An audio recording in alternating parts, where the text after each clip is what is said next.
বাচ্চারা যখন একঘেয়ে রুটি পরোটা লুচি খেতে চায় না তখন এইটা ট্রাই করতে পারেন। ভীষণ সুস্বাদু হয়, সময়ও লাগে কিন্তু খুব অল্প। আবার ভিতরে চিজ আর মশলা কিন্তু একদম ভরপুর। তৈরি হয়ে যাবে খুব অল্প সময়ের মধ্যে। তো চলো শুরু করে দিই। আজকে বানাবো গার্লিক চিজ মশালা ব্রেড। তার জন্য আমি সাদা তেলে 10 কোয়ার মতো রসুনকে ভালো করে লালচে করে ভেজে নিচ্ছি। তবে এখানে রসুন কিন্তু ভেজেই ব্যবহার করতে হবে।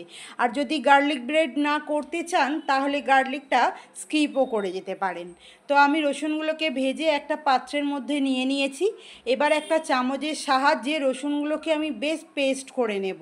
তবে এটা শিলে বা মিক্সির জারে দেওয়া যাবে না, এটা হাতে করেই এরকম ম্যাশ করে নিতে হবে রসুনটাকে।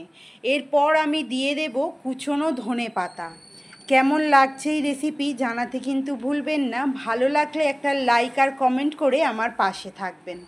দিয়ে দিচ্ছি একটু চিলি ফ্লেক্স, দিয়ে দেব আমি অরিগ্যানো, ঝালটা নিজেদের স্বাদ অনুসারে দিয়ে দিলাম আমি একটু অরিগ্যানো। এবার আমি দিচ্ছি 100 গ্রাম বাটারের থেকে হাফ বাটার, মানে 50 গ্রাম আন্দাজ অনুযায়ী বাটার। তার মধ্যে দিয়ে দিচ্ছি নুন, দিয়ে আমি খুব ভালো করে এই সমস্ত কিছুকে মাখিয়ে নেব।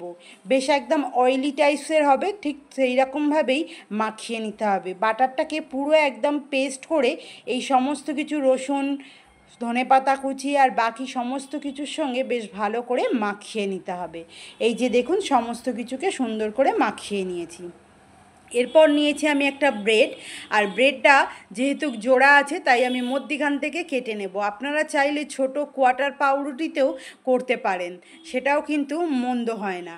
আমি কেটে নিয়েছি মধ্যিখান থেকে। এরপর একটা পার্ট রাখবো আর একটা পার্ট সরিয়ে রাখবো।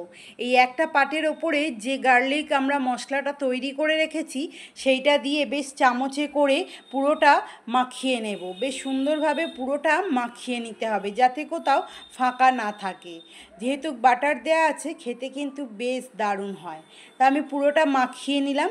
এরপর ওপর থেকে দিয়ে দিচ্ছি চিজ। চিজটা অনেকক্ষণ আগে ফ্রিজ থেকে বার করেছি তাই এরকম গলে গিয়ে দলা পাকিয়ে গেছে।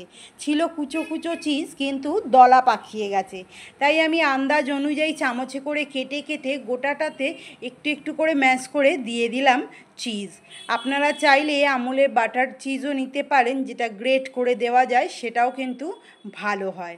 আমি এরকম চামচে করে ম্যাশ করে করে দিয়ে দিলাম। এরপর আর একটা পার্ট যেটা রেখেছিলাম সেইটা এর ওপরে চাপিয়ে দিলাম। দিয়ে আমি যে মশলাটা তৈরি করে রেখেছিলাম তার অল্প একটু রেখে দিয়েছিলাম বেশ ওপরটাতে ভালো করে মাখিয়ে নেব বলে। ওপরটাতে যদি একটু বাটারির মশলা দেওয়া যায় তাহলে এটা খেতে আর একটু বেশ ভালো হয়, তাই আমি বাটারি মশলাটা ওপরে দিয়ে দিলাম। এরপর আমি একটা ননস্টিক কড়ার মধ্যে সাদা তেল ব্রাশ করে নিয়ে দিয়ে দিলাম ব্রেডটাকে। 5 মিনিটের জন্য হয়ে যাবে।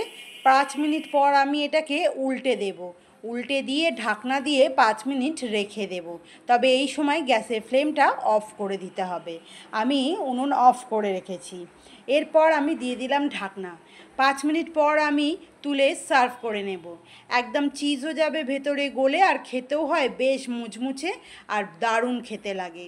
মশলা রেডি আমাদের আজকে মশালা চিজ ব্রেড। কেমন লাগলো জানাতে কিন্তু ভুলবেন না। আবারও দেখা হবে নতুন একটা রেসিপির সঙ্গে। টাটা।